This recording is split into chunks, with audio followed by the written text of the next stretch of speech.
everyone. Welcome to Here We Are, Brattleboro's community talk show. I'm Wendy O'Connell, and we are still recording by Zoom. This, I think, is our 12th show by Zoom. And coincidentally, I didn't realize this, but many of the folks I've had on the show over these last pandemic weeks have been either executive directors or general managers or people in charge of one thing or another, organization or business in town. And we didn't plan it that way. I had people lined up ahead of time, so it was coincidental, but it was very interesting because everybody was able to give sort of a read on what's going on in whatever their particular business is, from Curtis Reed to Star Electronica at the library to John Potter at Latches Arts, Stephanie Bonin, the Downtown Brattleboro Lions. Many people just talking about what it's been like, as well as what they've been doing and who they are. So I'm very happy today to have on the show a general manager, the general manager of the Co-op, Sabine Rhyne. And Sabine is the general manager of the Co-op. She's been in the natural foods business landscape for over 35 years. And she's really dedicated to making the Co-op work for the people and by the people as a vibrant collaborative community partnership. She's also a musician. She plays the cello, and she did teach at Brattleboro Music Center. So, Sabine, it is great to have you with us today. It's my great pleasure. Thank you for having me. Yes, I'm really glad to have you on the show. You've been on my list, and so finally we get together and we make it happen. So, Sabine, you are here in Brattleboro. I know you've been here for a while, but you came from the South. You came from North Carolina. I did, yes. I was born and raised there of North Carolinian and a French parent. Did you have siblings? I did, yes. I'm the youngest of four. Oh.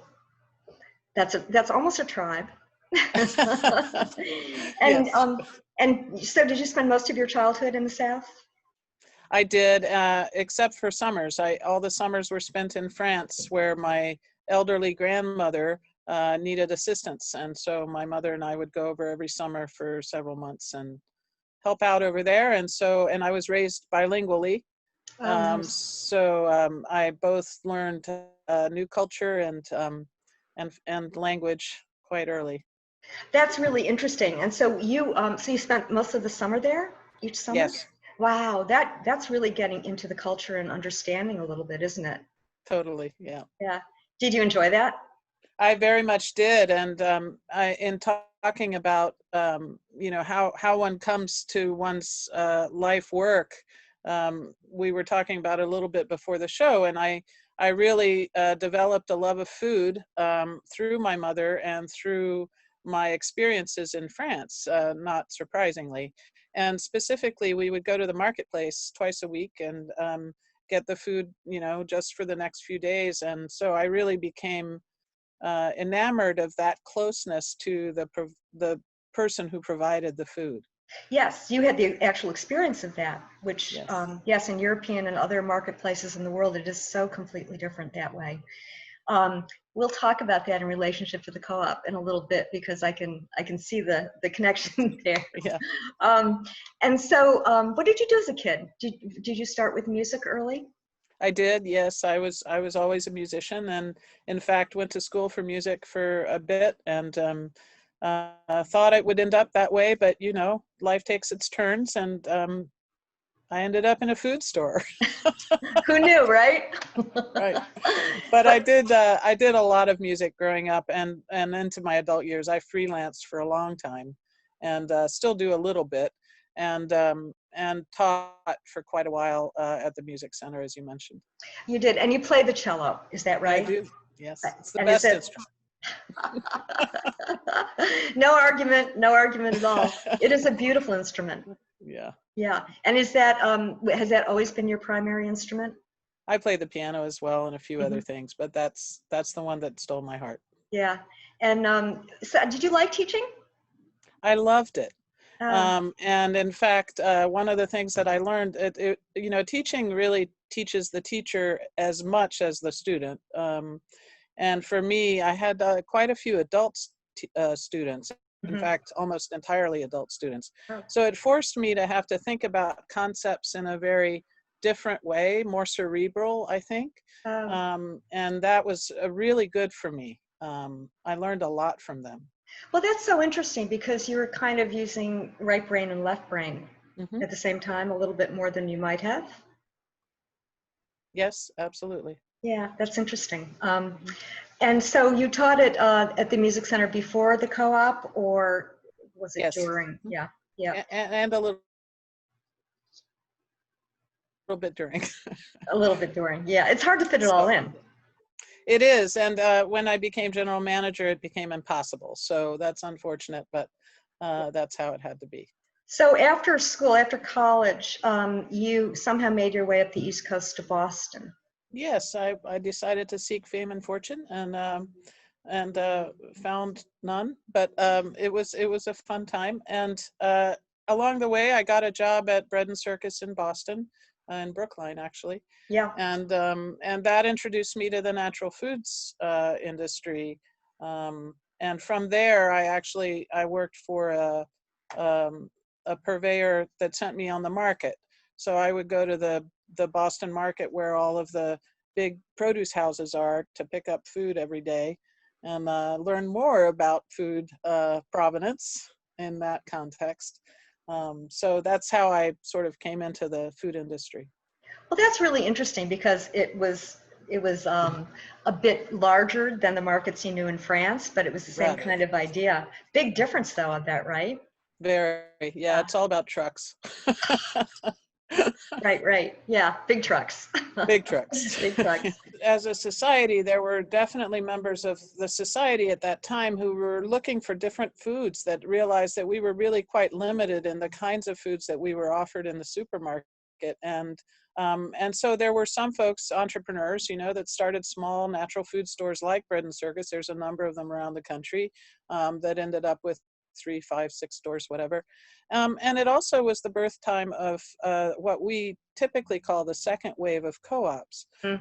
A lot of families getting together in areas like Brattleboro that didn't really have access to anything like Bread and Circus. And so they would band together and borrow, Johnny's truck, and go to the Boston market and get their produce and stop and get their cheese and, all of that. So I think a lot of the folks from that era, one way or another, developed a different relationship to food, Mm-hmm. and very much actively sourced it. Mm-hmm.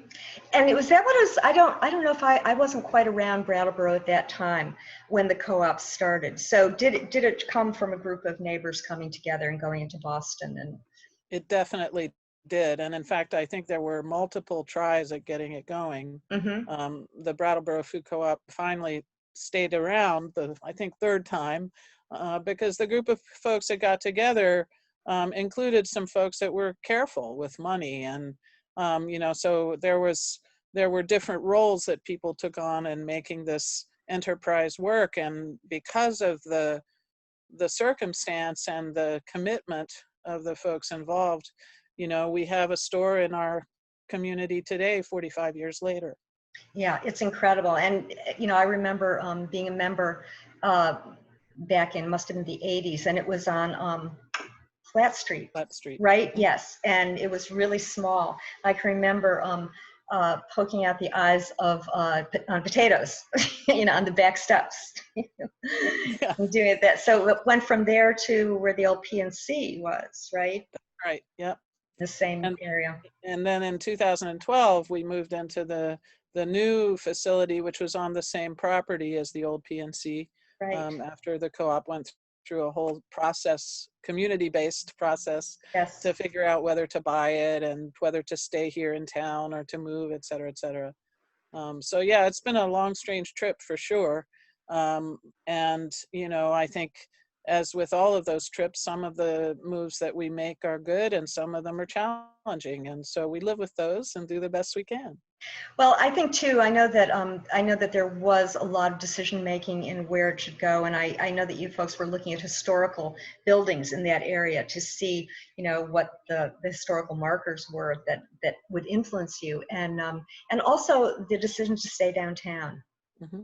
That was a really big one and a Yeah, good it one. was. And, I think at the time it was, it was a fairly early recognition of the vitality of downtowns Right. really being a part of what made a community special. And there's no doubt that that decision, continues to challenge us in ways that perhaps some of the folks that live on the outskirts of town experience differently, say. Yes. But, Yeah. a lot of folks live here in town. There's a lot of apartment buildings here, and we are the primary source of food for those folks. And it's an important role. It's a very important role, and also the fact that that you're right. There are a lot of people, and I think more people who are moving downtown right now, and mixed housing and all kinds of opportunities like that. Speaking of the challenges of running a co-op, which we don't know about, which is why you're on the show to tell us. But you mentioned the three-legged stool. Yes. Yes. So I've used that analogy over the years to explain a little bit of the struggle that businesses such as ours have. It's a dynamic relationship that has a lot of strengths as well. There are three main, to me, pulls. One of them is clearly our consumers, the folks who own us, the folks whose needs are met by the co-op, who want, the best food they can possibly get at the lowest possible price. And then we have the folks who work here, the need to be a good employer, to be able to educate and train staff in the way that cooperatives really believe in doing, and paying them well and supporting them well. You can already see a challenge. And then the third leg is to be the economic engine for all of the local producers who exist that make our landscape what it is. Our farmers, our granola makers, our yogurt makers, you name it. And as you well know, Vermont is incredibly rich in local production and farmers markets and all of that. Yeah, yeah, and the other thing too is, I've been thinking of it, and also we talked the other day, the complexity, of what you're doing, because this is not just a grocery store, and you've just explained that really well, how you have all of these different dependents, actually, or people who have different interests in the co-op itself. So, I wonder. I'm sure that it's a balancing act all of the time for you. You have a board of directors, obviously, that I assume is very helpful. That's my boss. That's right. That's right. That's right. And, one of the other things is looking at, the sustainability factor and sourcing and shareholders and all of that you have to take into account all the time. And I think this pandemic has done much to sharpen the focus on some of those things. I think, as we've had to pivot, as everyone has had to respond to this and figure out how best to meet needs and how best to provide safety for our customers and for our staff, it's made people realize, I think, in a fairly different way, what makes a co-op's decisions different than, say, the local supermarket that's owned in Belgium or, whatever. It's just a very different relationship to whatever the current event is. And in this case, it, pretty widespread, is putting it mildly. So it really does impact everything that we do. And in some cases, very negatively. You mentioned sustainability, which is definitely something that we work very hard to try to achieve. We've been making good progress over the last few years and reducing our waste stream. And here we are, putting everything in plastic and reducing people's access to self-serve food. And, that's just incredibly difficult for us that have trained ourselves for 45 years to do it this way. I know. It's incredible. And, I think that, there's so many things that we've had to switch up and to adapt to. But yeah, everything has been turned around so much. And I think that, one of the things also that I would like to sort of give a shout out to is on the co-op website, you have general managers, what do you call it? General managers report. Report. Thank you. you have a general manager's report, and it's really interesting. I just want to let folks know that this is something that that you do once a month. It's accessible to everyone, and you really talk about what's going on at the co-op and the challenges that you're facing, or the things that are happening that are making shifts in what you have to do. And again, I do think that there's so many places where we have had to that we've had to address that have just been kind of sitting there waiting for us. But I think that you're a wonderful voice and also a really good writer. I just want to point out your writing is excellent, and so it's interesting to read that. And I think that the more that we get to know each other in our community, you know, people would probably not think of going to the co-op website because it's right down the road. You know, we would just drop in, right? But anyway, I just want to mention that to folks that that's available. Well, let me point out that that's also a co-op difference. You know, our shareholders Right. own our business. It just so happens that we have, 10,000 of them, but they are our owners, and they have responsibilities to that ownership. And so my report is important to that relationship, I believe. That's right. And again, you know, I think we're looking at so many different kinds of business models, right? Across the board. Everybody who's been on the show, as I mentioned lately, has been talking about how they have had to really shift a lot.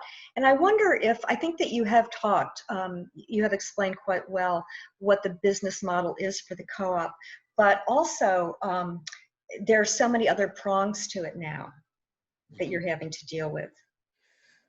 Well, I mean, it's hard to know where one stops and another one starts, Right. but I think because we've had to really think about, the sustainability of jobs, and really thinking about how we can be flexible and how personally we can be flexible. I mean, everything that we've all, as human beings in this society, have had to deal with over the last 4 months now has been personally challenging for change.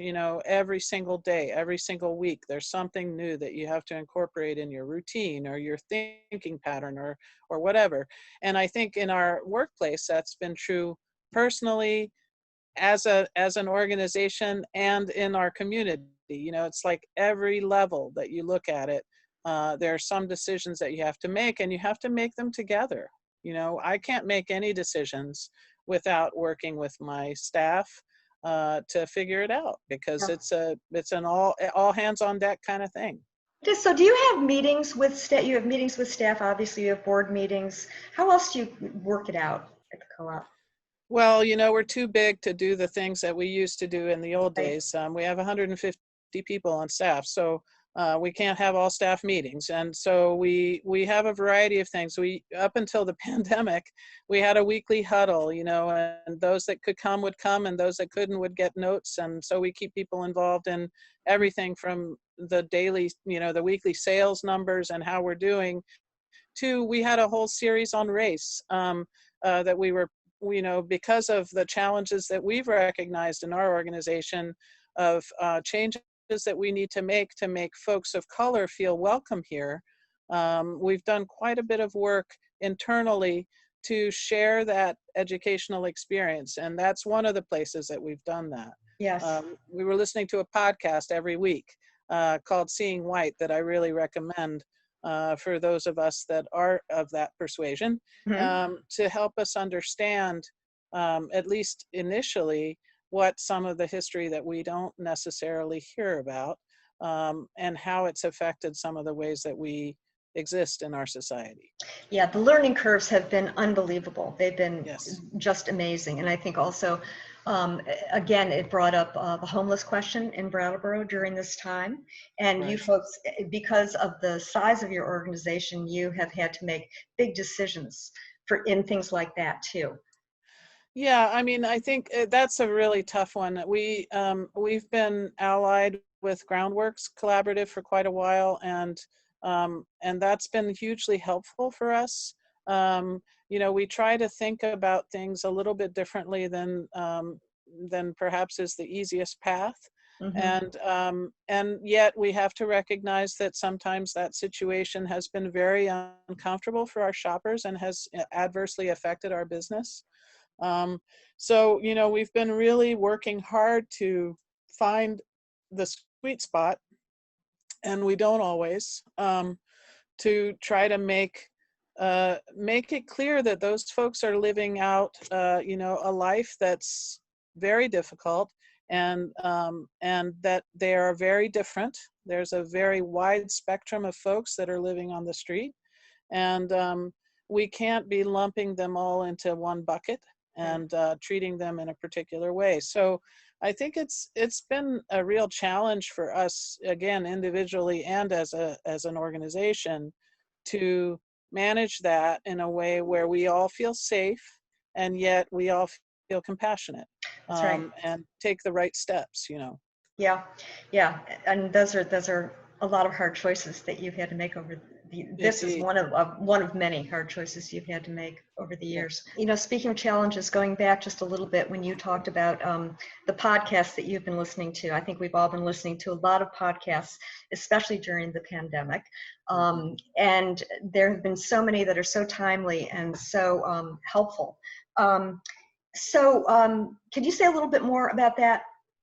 Yeah, and organizationally, we were called out in our annual meeting last year about this problem of, microaggressions and not making people feel welcome. So we really realized that we had to prioritize this work. And so our management team all read Robin DiAngelo's book, White Fragility. Yeah. Our board read that as well. We kicked off a book group just as the pandemic was starting. Oh, wow. Around this. And I think, as time has gone on, we really realize how much work we have to do from now till the end of our lives on changing what has been a really difficult and oppressive situation.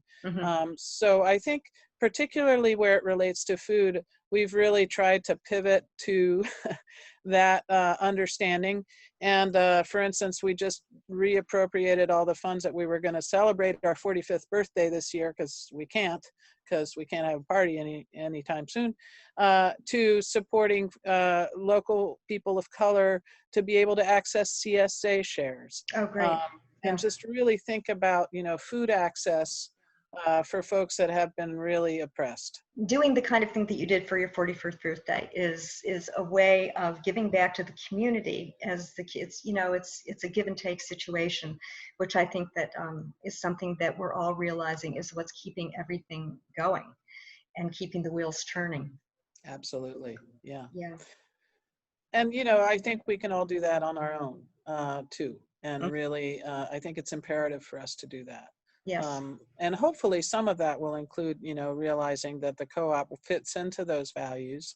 That's and right. That people can get involved here in a variety of different ways, even more than food, to realize some of those goals.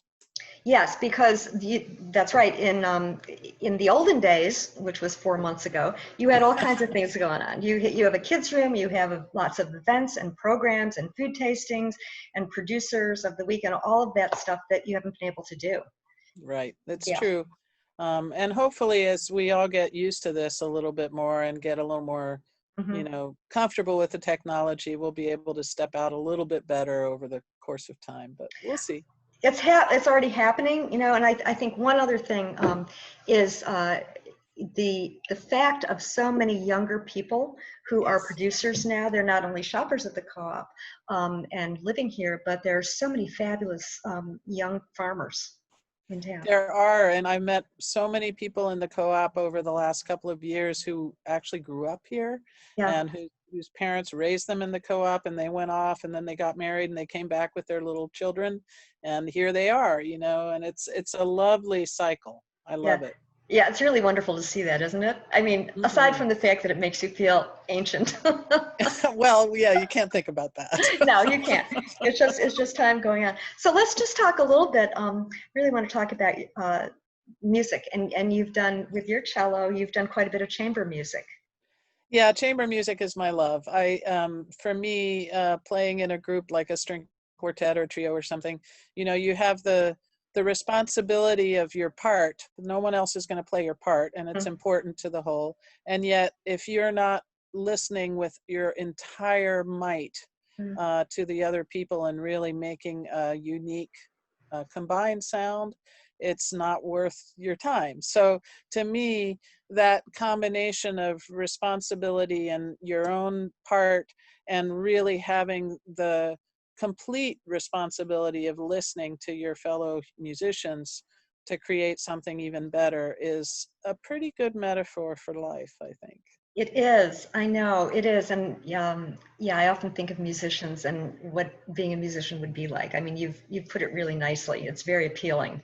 Yeah, well, it's never too late. I shall say that. And do you play in concerts at all? Right now, not so much. As you know, Yeah. musicians are really having a hard time right now. Yeah. Teaching by Zoom is a real challenge, I've heard. I don't envy them. Hmm. But, you know, eventually we'll get back out there. Yes, I'm sure you will. Well, also because it's something that you really love.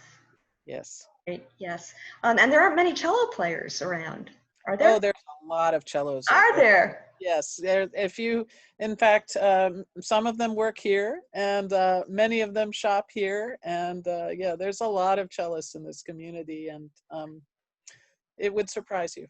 Oh, it's very exciting. I love that. Things we don't know living in this town. It's always incredible. Yeah. Well, Sabine, this has been quite lovely. It has. Thank you. Yeah, it's been really fun to have you on the show. And again, all of the information will be on at the end of the show. And so we wish you well down at the co-op. Yes, I'm going to be there in probably about 15 minutes. Excellent. To do a little bit of shopping. And thanks so much for being on the show. It's my good pleasure. Thank you for all you do. So Take care. Yes. And thanks to all of you for being with us today. And we have another look into our community, which is just so helpful, especially during this time. Hopefully, next time we will be in the studio. That's what we're hoping for. It's been wonderful to have Zoom. I can't be more grateful for this vehicle, for being able to keep up with the show. If we're still on Zoom, we'll still be on Zoom. We'll still be doing the show no matter where we are. So thank you for tuning in, and we will see you next week.